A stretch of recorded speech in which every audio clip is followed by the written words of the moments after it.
Ahora abrimos los brazos para recibir una vez más al doctor Germán Haller, entre otras cosas, director del Instituto de Derecho Penal y Criminología de la Universidad de la República. Hola Germán, buen día, bienvenido. ¿Qué tal? ¿Cómo te va, Alejandro? Un gustazo estar aquí. Che, vos sos abogado por dos universidades, ¿no?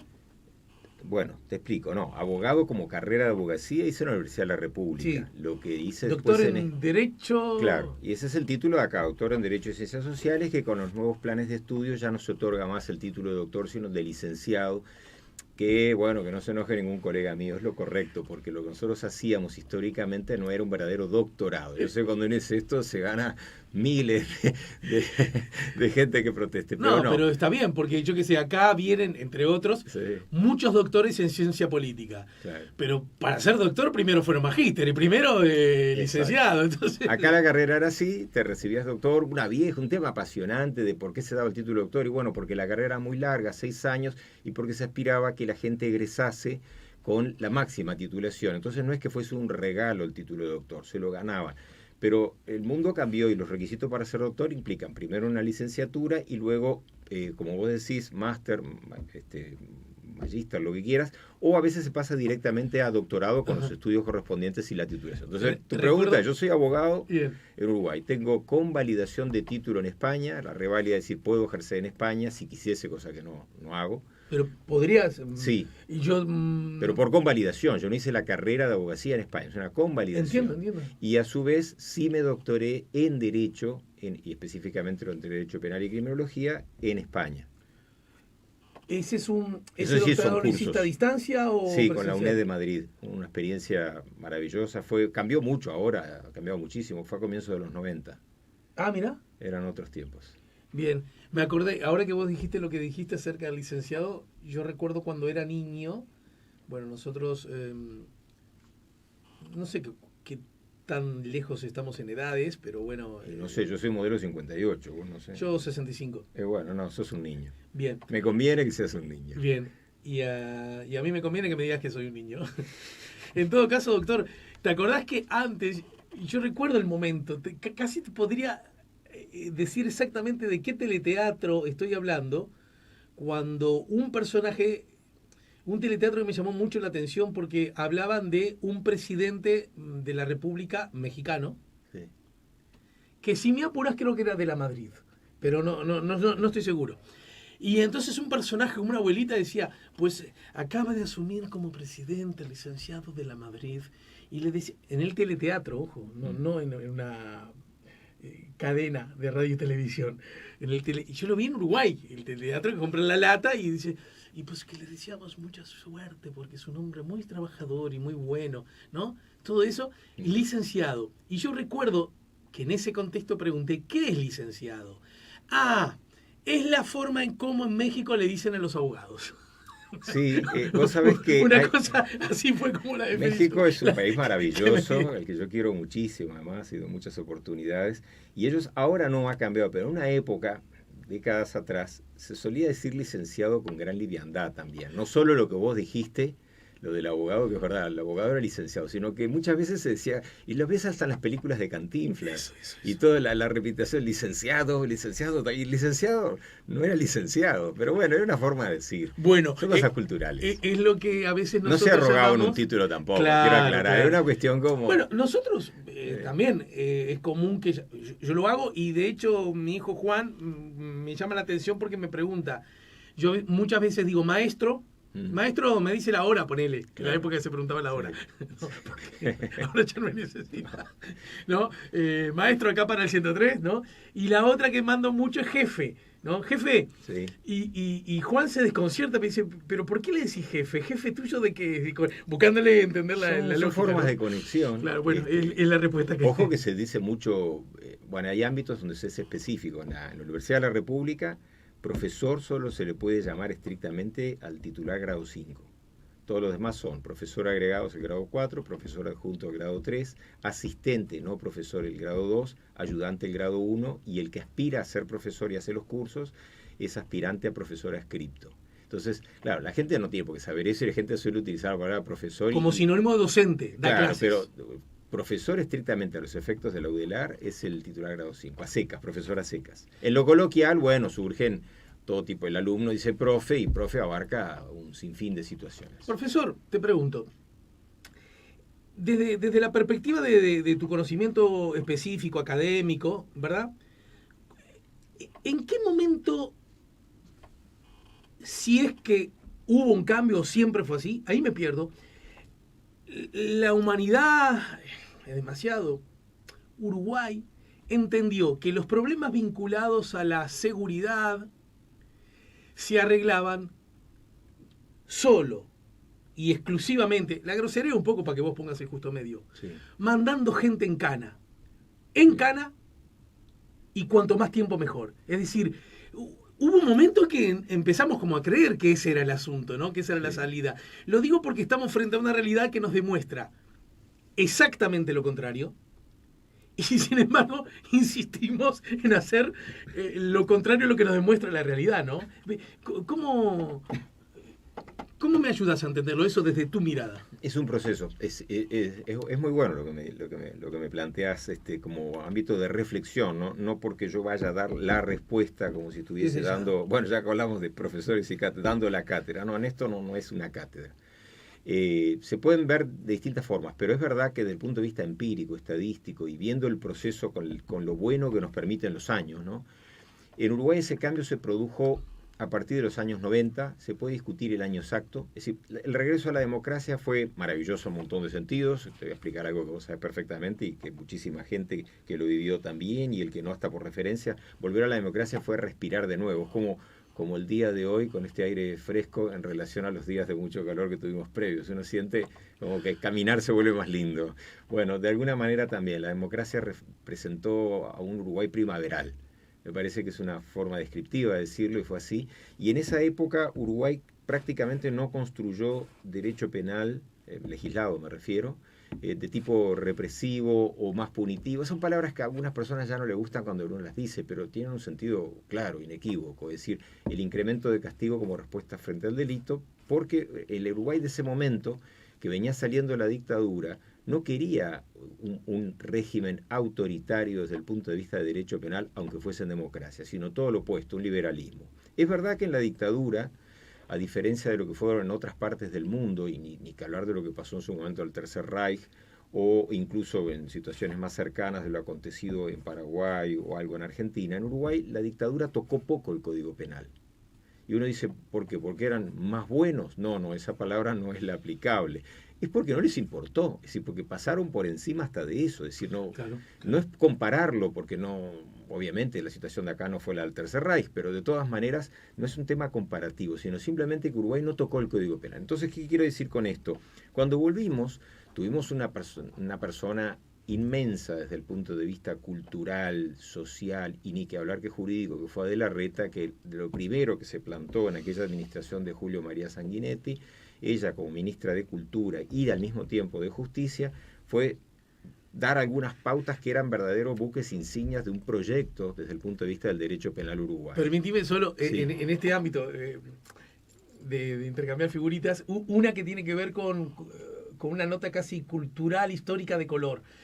Cuando vos dijiste, cuando se recupera la democracia, la tentación punitiva y represiva no estaba en la agenda, más bien todo lo contrario, y te lo aseguro que apenas dijiste eso, me vino como un intento de decir lo que no dije recién, pero voy a decir ahora. Es que estaba Adela Reta.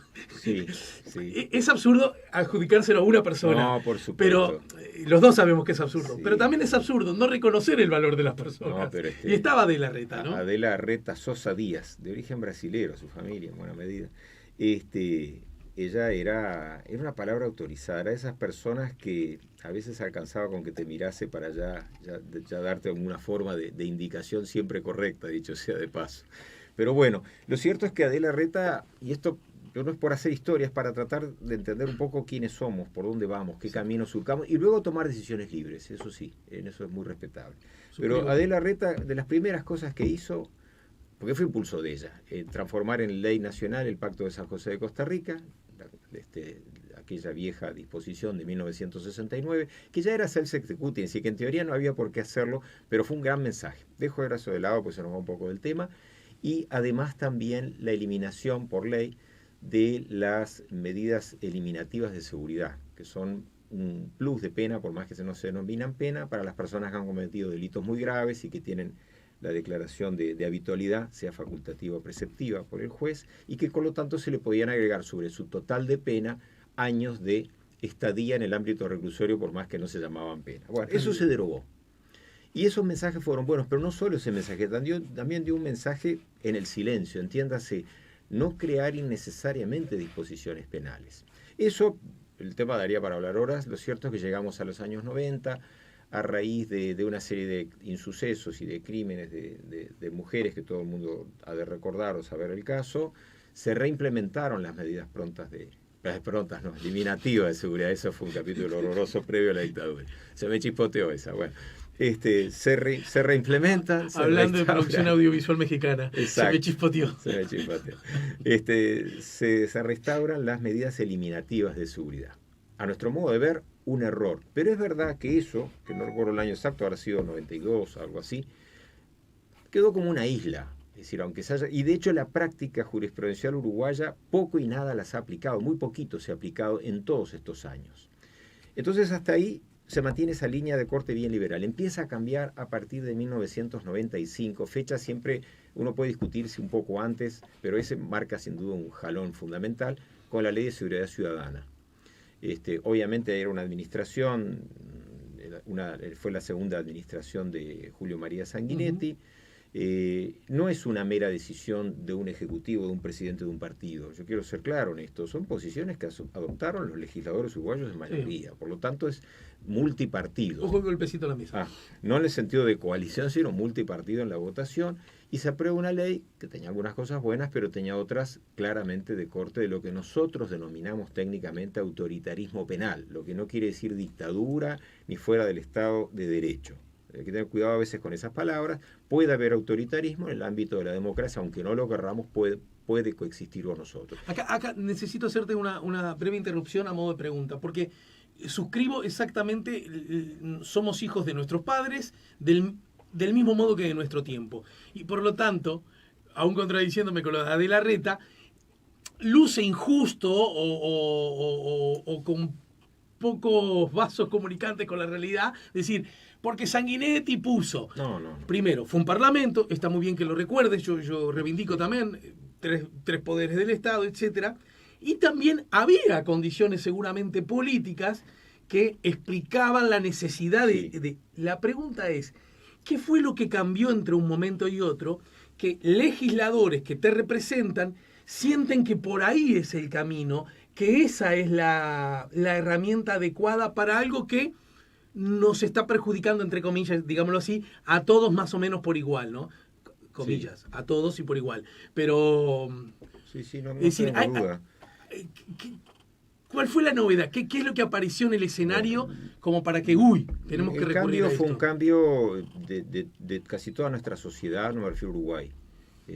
Para no decir todo el mundo, del mundo del cual nosotros estamos más o menos enganchados, ¿no? Es la cultura europea, americana, de este mundo que es el menos poblado del mundo, pero que parece que es el único mundo que hay. Porque claro, fuera de esto estaría China, India, África, y si sumamos toda esa gente nos ganan, pero por goleada. Entonces, bueno, lo que quiero decir es que en aquella época se vio bien claramente reflejado el aumento de criminalidad que se estaba dando en muchísimas partes del mundo, y Uruguay no era ajeno. Uruguay llegó quizás un poco más tarde que otros países, como muchas cosas en Uruguay, pero eso no quita que llegó. Y eso fue un incremento que se ha dado permanentemente, con alguna oscilación. Permanentemente no quiere decir que no haya momentos con escalones hacia abajo, a partir de la Segunda Guerra Mundial. No por la guerra es el mojón que marca eso, pero no porque haya sido la guerra estrictamente el causante, sin perjuicio de que en Europa, a raíz de la guerra y de la miseria, sí ya haya habido fenómenos criminales, pero digamos que no ejercieron tanta influencia sobre nosotros, país de vacas gordas en esa época. Pero lo cierto es que la criminalidad, salvo en Japón, que se aproxima más de lo que la gente piensa a nuestra cultura, porque es un Japón muy occidental, el de la posterior de la Segunda Guerra Mundial, salvo Japón, algo Australia y algún otro país que ahora no me viene a la memoria, bueno, Canadá y en todo caso Costa Rica en América, y Uruguay venía en ese furgón de cola de lo que estábamos mejor. El resto de los países veían crecer incesantemente la criminalidad y empiezan a ensayar respuestas que yo entiendo lógicas, pero el tiempo ha demostrado no acertadas, o por lo menos no tan acertadas como la gente piensa en muchos casos, de mayor reclusión, incluso en Estados Unidos el incremento de la pena de muerte o la prisión perpetua, en nuestros países que afortunadamente no la tenemos, pero sí la idea de tener más tiempo de reclusión por la vía de no otorgar las libertades antes o lisa y llanamente de crear más delitos. Esa escalada se ve muy claro incluso en el propio plan de seguridad ciudadana que se instauró en Uruguay con buenas intenciones, porque yo creo que los que participaron de él tuvieron la más sana de las intenciones. Pero el esquema era ya un planteo desde el punto de vista criminológico y expresado por muchos de nosotros en aquella época, equivocado, la idea de combate, guerra, lucha contra el criminal, contra el delincuente o la criminalidad. Desde el punto de vista coloquial o social, me incluyo, usamos a veces esa expresión, pero no es correcta en el sentido de que obviamente rechazamos in totum al delito callejero de la persona que vive en la marginalidad, pero también rechazamos igualmente a la criminalidad del poder económico, político, etcétera, etcétera. ¿Qué quiere decir? La idea de combate o lucha traza una línea muy difícil luego de manejar en forma correcta entre amigos enemigos, es decir, la idea del belicismo, la idea de la guerra. Si nosotros trazamos esto como una guerra, obviamente el delincuente, que es una persona a la cual nosotros le trazamos un verdadero reproche, al punto tal que lo recluimos o le aplicamos una sanción punitiva del orden que fuere, si lo trazamos como enemigo, el concepto bélico implica que al enemigo se le neutraliza, por no decir se le elimina o se le suprime. En cambio con la criminalidad, pero no como una cuestión romántica, porque a veces uno dice estas cosas y puede interpretarse de una manera que no es la que uno quiera decir. Hay un mandato claro constitucional, la idea de profilaxis del delito, expresión no feliz en la terminología actual, pero el concepto se entiende igual. La idea de resocialización o reeducación, pues nadie va a interpretarla que eso se refiere a un combatiente. Al combatiente lo doblegamos, terminada la guerra, si no ha muerto, se le libera. ¿Se entiende? Si el concepto es totalmente distinto. En cambio, con el criminal o el delincuente, aún en delitos no de bagatela, en delitos graves, siempre tenemos que partir del supuesto, no solo porque lo dice la Constitución, lo dicen los valores clásicos, y cuando clásicos no son aburridos, son los sólidos. Los valores clásicos de la sociedad uruguaya liberal. Pasaron las décadas y esto fue increyendo. Las administraciones no fueron todas iguales, todas fueron ensayando algunas variaciones, pero el camino en el incremento del valor de lo punitivo, de darnos más importancia incluso a los operadores del sistema penal, yo creo que va dando una pauta de que en esa agenda, expresión se utiliza mucho hasta en lo periodístico, ¿no? Nosotros no lo usamos tanto, pero ustedes sí, la agenda. Digamos, ¿sí? Usamos agenda en lo cotidiano para saber lo que hay que hacer, no es otro tema. En la agenda pasó a ser un tema importante en el marketing político, en el marketing publicitario, en los medios. Antes no era frecuente que se hiciese ni siquiera una entrevista como la que vos me estás haciendo a mí, si te vas para saltear la dictadura, previo a la dictadura. De repente algún penalista, yo qué sé, muy famoso y veterano, no sé qué, le preguntabas algunas anécdotas al borde de casi jocosas. Claro. Es decir, iba por otro camino. Por aquella imagen de que los abogados eran vistos también como los cuervos, vestidos de oscuro, que vivían de la carroña y de las miserias humanas. Entonces, queriendo desmistificar eso, había alguna cosa así. Cambió radicalmente y hoy si te fijas, y no hablo de mí, porque además yo estoy jubilado como abogado desde hace poquito, pero no en la parte de la docencia, así que vos vas a ver que hoy ser abogado y en materia penal ya tiene un referente social. No es que sea malo eso. Lo que quiere decir es que la sociedad le está dando un valor muy distinto y el fenómeno de la criminalidad se ha vuelto fundamental en lo electoral. Pero no estoy pensando en esta elección, pienso en las elecciones en muchos países. Es decir, que no es un tema ya de qué partido. En la próxima elección va a volver a ser un tema candente. Elogiando unas cosas, criticando otras, etcétera. Y cada vez vamos dando más respuesta punitiva y sin embargo me dirán, bueno, Uruguay ha disminuido la criminalidad en ciertos aspectos. Bueno, bien, aceptemos eso como una hipótesis válida o correcta o cierta. La criminalidad que va disminuyendo es una criminalidad que está ubicada en determinado foco. Hay un montón de referencias que nos están faltando. Yo no tengo una información, supongo que la habrá, pero no la conoce uno, de exactamente las cifras de otro tipo de delitos, de apropiaciones indebidas, de libramientos de cheques sin fondo, ese no es un delito muy grave, pero es un delito al fin. De defraudaciones tributarias no tenemos mucha información. Tampoco tenemos mucha información de delitos tales como, pónganle, yo qué sé, bueno, delitos sexuales aparecen, violación Violencia intrafamiliar aparece, hurtos, rapiñas, algo de secuestro. Uruguay es un país tradicionalmente de muy poco secuestro, por razones socioculturales. Hay muchos delitos que no aparecen. No tenemos estadística clara, evidenciada, no digo que no exista. ¿Por qué elegiste lo de la estafa cultural con relación al secuestro? Porque no, eso me lo explicó una vez un secuestrador que estaba preso en una cárcel fronteriza con Brasil. Y el individuo estaba preso acá por un delito totalmente casi que banal.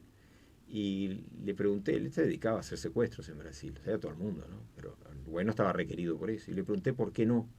Me dijo, no, porque Uruguay el secuestro no reditúa, porque acá o todos saben quién entra, quién sale a un lugar, quiénes son, se conocen, alguien te va a quemar. Claro. Y si vos te fijás, Uruguay tiene por un lado una cultura importante de los periodos en los que hubo secuestros. Uruguay supo de secuestros, pensemos en fines de los años 60, claro, comienzos de los años 70. Es decir que, no hablando de la parte ni de abuso de derechos humanos ni de dictadura, sino de la parte estrictamente técnica policial, se actuó de forma bien e interesante y Uruguay aprendió. Así que también había una cultura profesional de la policía en ese sentido, dejando de lado los excesos que haya podido haber en otros momentos. Clarísimo. Y además de eso, que se aprendió de eso, también es verdad que en Uruguay los pocos secuestros que hay o que nos enteramos, porque puede haber secuestros que ni la policía se entere y que se llegue a un acuerdo y nadie se entere, pero aceptando un margen de criminalidad oculta, los secuestros en Uruguay, si vos te fijás, no salen muy bien. Es decir, o agarran al individuo, al delincuente, lo capturan, o la persona de alguna manera es recuperada, o no cobran el rescate adecuado. Pensá en los casos incluso con nombre propio y te darás cuenta que en términos generales no les han salido bien. Y eso también lo ve el posible secuestrador, bueno, porque claro, lo ve como un negocio, claro, el secuestro. Claro. El secuestro no es un tema de placer, sino lo ve como un negocio espuro, abominable, repugnante, pónganle todos los calificativos que quieran, pero él lo ve como una cuestión de relación de privar de libertad con el objetivo de obtener un beneficio de corte patrimonial. Germán, te aseguro que casi todos los enunciados que fuiste compartiendo con nosotros, sobre cada uno de ellos me dan ganas como de repreguntar cosas y hacer hincapié en algunos con mayor profundidad. Pero en todo caso, voy a omitir eso y voy a esto que de alguna manera queda claro en la narración perfecta que hiciste como profesor que sos. Entonces resulta que hace 30 años que de algún modo hemos, y mira qué uso de gusto la primera persona del plural, ¿verdad? Hemos resuelto que esto se soluciona con autoritarismo punitivo. Sí. ¿Verdad? Sí. Y resulta que, curiosamente, hace más de 30 años que los números nos vienen dando mal. Es decir, sí, quiero clavar el clavo con esta herramienta y resulta que hace 30 años no estoy clavando el clavo. Es decir, ¿qué es lo...? Juego a veces con la idea de que vengo de otro planeta y alguien nos pregunta, che, pero ¿por qué siguen haciendo esto si ven que no les está funcionando? Ahí es donde me pierdo. Y yo sé que las respuestas no existen del todo y hay que auxiliarse de los antropólogos, de los sociólogos, de los politólogos, de los historiadores, pero también de los abogados. Sí. ¿Me ayudás a intentar a responder un poquito más luego de la pausa? Sí. Estamos conversando con Germán Haller y también con ustedes a través del 099-894-987 o en nuestro canal YouTube, La Mañana en Camino. Edison dice, estimado Alejandro, envía un saludo a los siempre acertados comentarios del doctor Haller. Abrazo fraterno y liverpulense, lo dice Eddie, el escribano, y que pregunta además, ¿qué opina el doctor a que ahora todos los noticieros, cada vez que hay un crimen, se dicen los antecedentes de la víctima o su vínculo con el ajuste de cuenta? A modo de pregunta. Entre otros comentarios que nos ayudan a poner La Mañana en Camino. Germán, doctor. 6 de octubre. 6 de octubre, ya pasó. Supongamos que te compro un disco que luce un poco antiguo, una antiguaya, ¿no? Lo que acabo de decir. Me gusta eso. Pero en todo caso, sí, ¿con cuál no fallo nunca? Bueno, déjame pensar. Pasa que te puedo decir cosas que de repente... Pero a mí me gustaban mucho los Hollies, por ejemplo. Los Beatles es muy trillado, por supuesto que sí, pero me gustaba mucho. Me gustaba un grupo que casi nadie se acuerda, pero fue maravilloso, los Dave Clark Five. Fines de los años 60, comienzo de los 70, te maté, ahí, no importa. Cantaban un tema que se llamaba Hurting Inside, cantaban otro que se llamaba Because, que fue buenísimo. Después, bueno, me gustaba The Guess Who, el grupo de Guess Who. No es The Who, The Who también, The Guess Who. Eran buenísimos. Yo que sé, hay tantas ¿Y vos qué cosas. pasaste música? Porque vos fuiste, en la época nuestra se decía DJ. Sí, claro, ¿no? claro. Vos que fuiste DJ, ¿te lograbas, esto que estás haciendo en la abogacía también, lograbas separarte de tus ideas y tus gustos y entender que ahora aplica que ponga esta música que me parece espantosa? Sí, pero reconozco que soy más objetivo en la parte profesional del derecho. En la música sí, pero había ciertos límites de uno dice, bueno, hay cosas que uno no pasa. Hay que ubicarse en la época. De repente hoy sería todo distinto, pero había cosas que uno no pasaba. Y había otras porquerías que pasaban, cosas que me parecían espantosas, igual las pasaba. Pero había ciertos límites. Uno quería dar una cierta línea de trabajo. Yo aprendí mucho con Daniel Leal, también con Álvaro Cuartino. Henry Mullis fue un gran compañero de muchas cosas y tantos otros de esas generaciones, para mí absolutamente maravillosas, de pioneros. Me excluyo yo, ¿no? Cuando digo estuve incluido, tuve la inmensa fortuna de verlos, conocerlos y transformarlos en verdaderos amigos de la vida, además. Había quedado pendiente la pregunta, ¿verdad? Entonces... Es más aburrido lo otro que esto. Por eso es que hay que poner un poquito. Igual que en una fiesta. Porque ahí el público es amplio. Exacto. En todo, filmen en una fiesta bailando. Porque a menos que seas Brad Pitt y toda su descendencia o ascendencia, ¿no? Sí. Que yo me imagino que esos tipos siempre quedan bien en cualquier circunstancia, bueno, sí, ¿verdad? Sí. Si no, siempre quedás como un gil ridículo bailando fuera de contexto. ¿Viste las fiestas de la noche de la nostalgia? Cuando dicen, no se pierda la cena show y muestran a los veteranos panzones que hacen con así. Una peluca. No, nadie tiene ganas de ir a una fiesta así. Todos hacemos esas cosas, pero la verdad es que hay cierto pudor que a veces hay que tener. Pero hay que evitar que queden registradas. Bueno, volvamos a lo nuestro. A ver. En todo caso, desde los 90 para acá, estamos hablando de más de 30 años, sí, en donde estamos aplicando una herramienta que, como dijiste vos, fue una herramienta utilizada en el mundo, por sí, lo menos el mundo que conocemos, o que tenemos cierto vínculo relativamente fluido, y que en Uruguay, hablo de lo que sé, no ha dado resultado. A tal punto que cada gobierno le decía al anterior, usted aumentó, con su gobierno aumentaron los delitos, ¿no es cierto? Sí. Casi en una continua sin parar. Colorados, blancos, frente amplistas. Sí.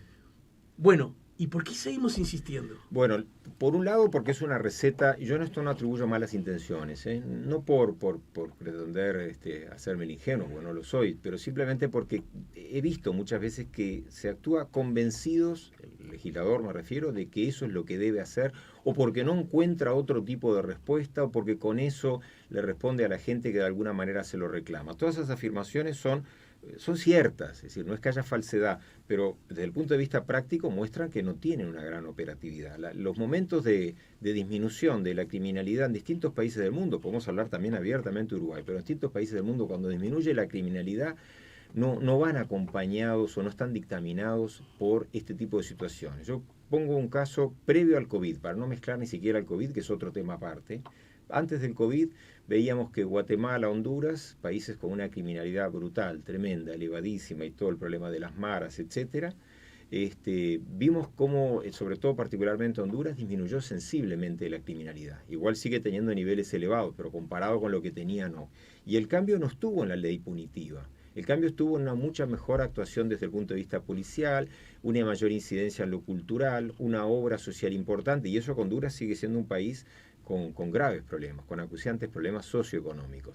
Eso para tomar un ejemplo... Y muy subrayadas desigualdades, sí, ¿no? Sí, tremendo, una injusticia social brutal. Pero eso pensando en países hermanos latinoamericanos, por más que tenemos bastante distancia, y no me refiero a los kilómetros, hasta en aspectos, digamos, de desarrollo cultural. Pero incluso si vemos situaciones uruguayas muy lejanas en el tiempo, el Uruguay del siglo XIX, una vez que nace a su independencia y se va construyendo como Estado, vamos a no engañarnos, era muy poca gente y con una criminalidad tremenda, callejera, asaltantes de caminos. Tengamos presente que esos grupos que lucharon hasta en la independencia, etcétera, muchas de esas personas terminaron siendo prácticamente quematreros, el que no conseguía algún empleo. Es decir que sabemos que la utilización de armas, el estructurarse dentro de ejércitos, etcétera, conlleva luego consecuencias, como lo hemos visto incluso con los países detrás de la cortina de hierro, al caerse estas, y tantas otras situaciones mundiales que no ameritan otra afirmación que decir que hay que tener cuidado cuando educamos en el uso de las armas a las personas porque aprenden a usarlas. Eso es muy simple. Bueno, Uruguay tuvo un gran problema de criminalidad. No teníamos una estadística como podemos tener hoy día, obviamente Uruguay decimonónico. Sin embargo, ¿cuál fue la respuesta uruguaya? Yo sé que hoy no puede ser exactamente igual. No fue más castigo, más pena. Fue eliminar la pena de muerte, eliminar la prisión perpetua, tener prisiones acotadas, reducidas, en la proporción, no en la cantidad. Por las cantidades son sino en las proporciones. Y Uruguay fue abatiendo la criminalidad en un modelo absolutamente llamativo para el resto de Latinoamérica y de la región, y nos veíamos como un país raro que lograba contener los fenómenos de criminalidad sin llegar al garrotazo, sin llegar al fusilamiento o a encerrarlos de por vida a las personas. Eso Uruguay cambió, hoy no es el mismo, quizás la misma receta igual no se puede utilizar, pero parece bastante claro que por la vía de lo punitivo no es el mejor camino. Hoy asistimos a debates de todo tipo. Uno ve, por ejemplo, las discusiones en torno a lo de la LUC, que bueno, no deja de ser una ley. La gente, si se confirma que se hace el referéndum, se pronunciará y dirá lo que quiere o lo que no quiere, y una vez pasado esto, tendremos que ser como somos ahora, súbditos de la ley. Es decir, la ley que haya habrá que aplicarla. Eso desde ya, pero sin el ánimo de que luzca esta charla como un intento de quitar la pata del lazo. Asumiendo que esa especie de tentación por el autoritarismo punitivo, del que ya diste cuenta, de los años 90, o sea que muy alejado de esta LUC, ¿verdad? Para sacar cualquier vínculo que alguien pueda suponer. Sí, pero no, perdona que te interrumpa una cosita, no solo de los 90, también de las administraciones anteriores, es decir, también el Frente Amplio tuvo leyes autoritarias en materia penal. La del lavado de capitales, nuestro instituto se opuso in totum, completamente. Me referí que en los 90 nació, claro, y que no dejó de suceder, es más, con una tendencia al alza, aún con los gobiernos de la izquierda. Exactamente. Sí. Eso es. Pensé que había quedado claro, pero gracias gracias por el subrayo. No, pero está bien, claro, estamos diciendo lo mismo. Cuando uno habla de esto, uno menciona, porque hay que ser precisos, menciona sí administraciones, pero hay que aclarar que en las administraciones votan distintos partidos, hay que lograr muchas veces consensos con las oposiciones, y las leyes son leyes, y son leyes del Estado. Bueno, creo que fuiste vos el que dijiste en algún momento, Larrañaga y Bonomi se parecen más de lo que ellos mismos creen, ¿no? Sí. Porque en ciertos aspectos, sí. Y yo en realidad, cuando se dice, a modo de reproche político, desde el, llamémosle, espectro centro-derecha, actual coalición de gobierno, adjudicándole a la izquierda en su gestión de gobierno una especie de amabilidad para con el delito y con los delincuentes, yo digo que en realidad no se condice con los hechos, con las normas y con las conductas aplicadas. Excepto quizás en el comienzo de la administración de los 15 años de gobierno. Sí, pero claro, bueno, sí, ahí fue otra gestión distinta. Pero que es muy minoritaria con relación al propio Frente Amplio, ¿o no? Sí, no, que el propio Frente Amplio, yo no me meto en el tema político, eso, sino la parte de criminalidad. El propio Frente Amplio arrancó con una determinada política que fue mutando.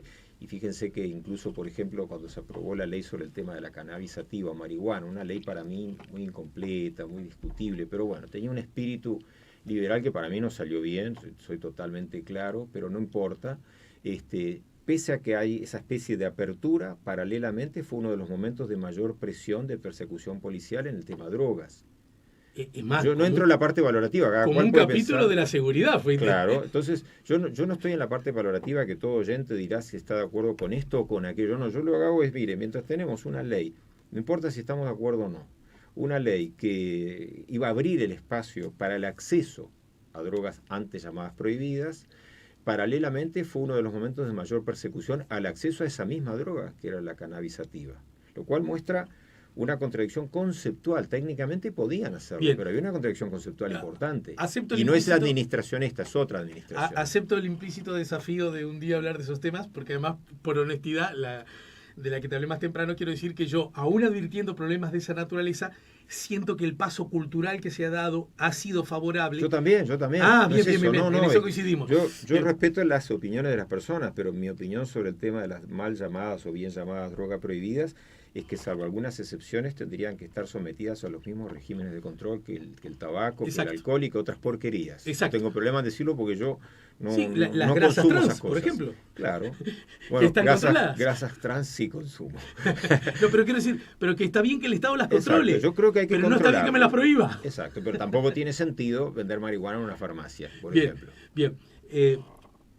La pregunta era la siguiente. En ese contexto, la LUC en general y particularmente, ahí ya me pierdo un poco, los artículos de la seguridad pública que van a ser llevados a la consulta popular, forman parte de esa tradición desde los 90 para acá del autoritarismo punitivo, ¿no es cierto? Van en esa dirección histórica, continúan, profundizan, ¿no? Dentro de un sistema claramente democrático, sí, porque cuando uno dice la palabra autoritarismo, en el campo del derecho penal no tenemos que aclararlo, lo aclaramos frente al escucha que no está en esto. Sí, sí, es la línea político-criminal que Uruguay viene trazando a los tumbos, con subidas y bajadas, con caídas, pero que viene trazando inequívocamente, por lo menos de la Ley de Seguridad Ciudadana, que es la de 1707, hasta esta incluida. Y aclaro, y luego vendrá otra administración, que no sé de qué partido político, de qué coyuntura política, y si no cambiamos esta pisada o esta línea, sea de la mano que quieras llamarle, va a seguir por este mismo parámetro, salvo que introduzcamos un cambio realmente cultural.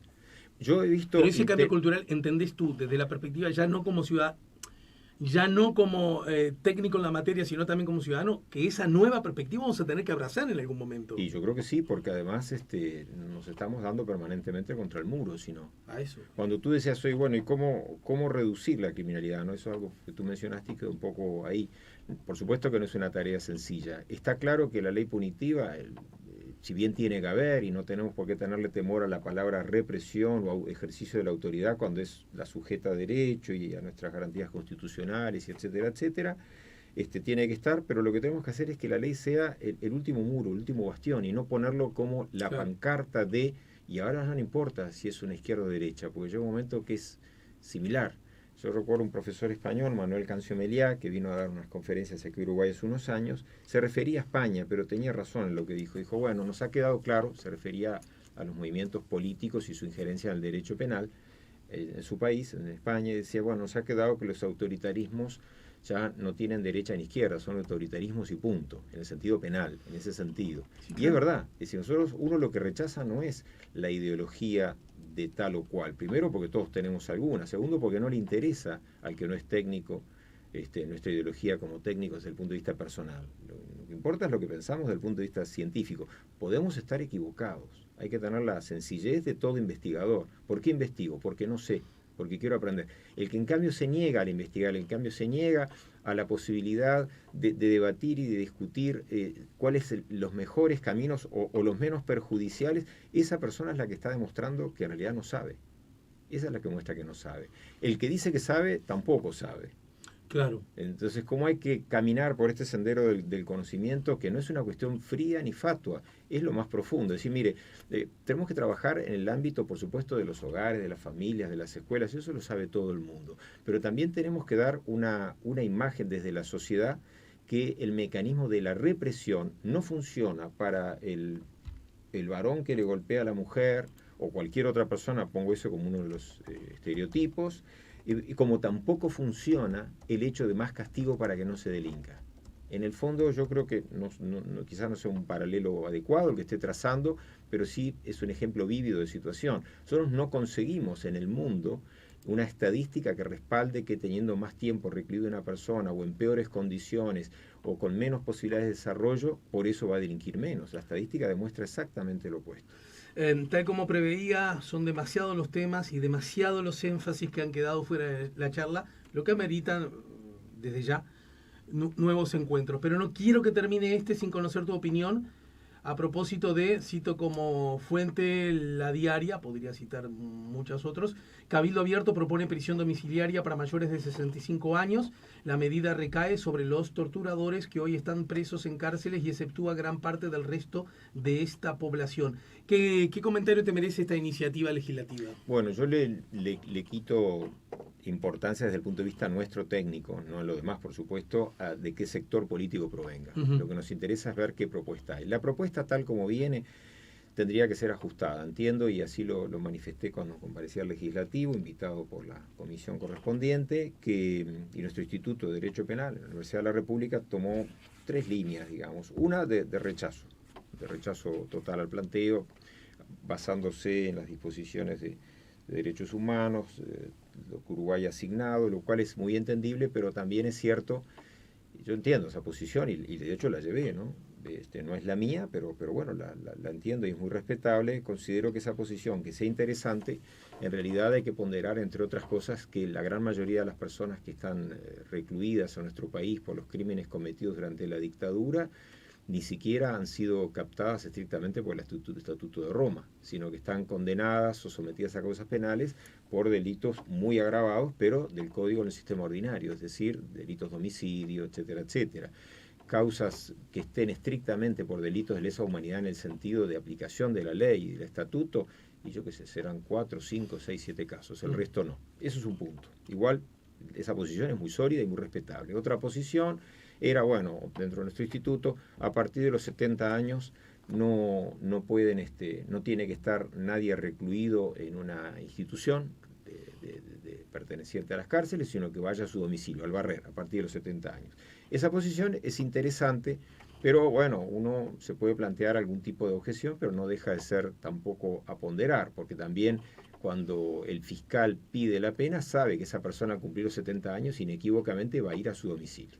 La tercera posición, que personalmente es la que más me gusta o más me convence, pero bueno, no porque sea la mejor, es por la que uno cree, simplemente era aplicar un régimen relativamente parecido al de la libertad anticipada. Es decir, en el proyecto de ley se habla de que cumplidas las 2/3 partes, transcurrido el tiempo, de las 2/3 partes desde el hecho de la comisión, y si la persona llegaba a 65 años, ¿entiendes? Todos son deriveles, ahí podía ser recluido en su casa. Lo que uno piensa, y a nombre propio directamente, lo que yo pienso es que, primer punto, hay que eliminar la categoría que sean el lapso a partir del hecho. El cómputo tiene que ser a partir no del hecho criminal, sino a partir del momento que está recluida la persona. Y antes no se computa a tiempo. Solo con ese elemento, si nos fijamos, de las personas que están recluidas ahora, no tengo la estadística exacta, pero a ojo de buen cubero les diré que alguno quizás haya cumplido la mitad de la pena. Y si ha cumplido la mitad de la pena, no son 2/3, no estaría allí. Y sí parto de la base que tenga más de 65 años. Entonces, yo lo que creo que el modelo que había que hacer es simple, alambicado pero simple. Establecer la medida de 65 años me parece correcta. Siempre se pueden discutir las edades, para arriba o para abajo, pero 65 puede estar bien, por disposiciones internacionales y un montón de cosas más. Que lo que marque para el cómputo no sea el hecho de los 2/3, sino que sea el momento de la reclusión. Y otra cosa, o sea, no el delito del crimen, sino el momento en que primer día de reclusión. No, primer día de detención, sí, desde la detención. Puede ser condenado a los 5 años de la detención, los 5 años computan. Eso es igual que en la libertad anticipada. Y planteaba que si existiese un sistema en el que se aplicase el criterio de 50%, como la libertad anticipada, pero que el juez la dé facultativamente.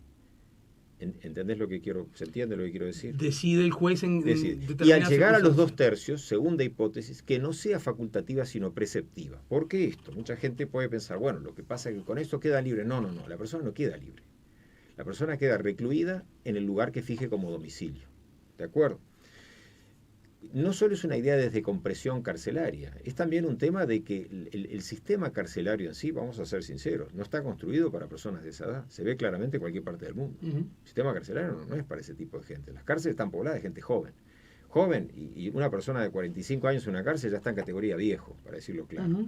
Entonces, hay una cosa que es llamativa. ¿Cómo es que podemos admitir en nuestra legislación penal, y es correcto que se haga así, que una persona tenga potencialmente el acceso a la libertad con la mitad de la pena, si el juez lo dispone, o con los 2/3 en forma preceptiva, salvo algunos delitos excepcionales, pero no darle algo que es mucho menos que eso? Es decir, no salir de reclusión, sino ser trasladado del precinto carcelario a su domicilio. A mí me parece que es de sensatez. Y por otra parte, no alteraría estrictamente, a mi modo de ver, no sería un incumplimiento de las disposiciones internacionales, porque, entre otras cuestiones, pues lisa y llanamente las personas que están sometidas a estas causas, salvo 4 o 5, que ni siquiera si estarían en posibilidad de acceder a esta reclusión domiciliaria, no están contemplados en los estatutos de Roma. Y agrego, el estatuto de Roma es de presente y futuro, pero no hacia el pasado. Y eso es clarísimo el propio estatuto. Y a eso se agrega otro detalle fáctico.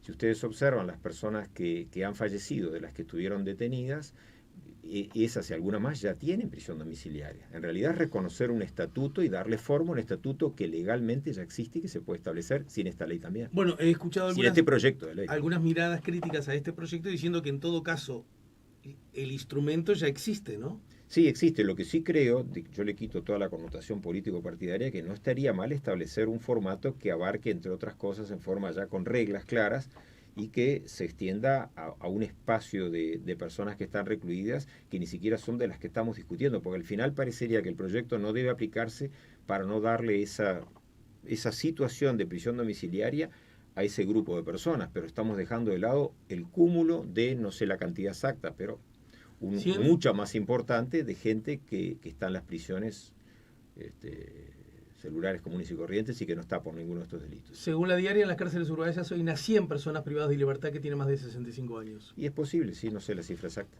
Bien. Germán, gracias por el tiempo y la seguimos más temprano que tarde. Ahora estás con un poco más de tiempo libre. Te has retirado de una de tus gamas sí, de la... Más o menos con más tiempo. Bueno, sí. bueno. Yo quería facilitártelo para que... No, eso sí. Estoy a la orden. Bien, lo sé, lo valoro, lo agradezco y tengo la convicción de que lo saben, lo valoran y lo agradecen también los oyentes, ¿sí? Gracias. Un gusto.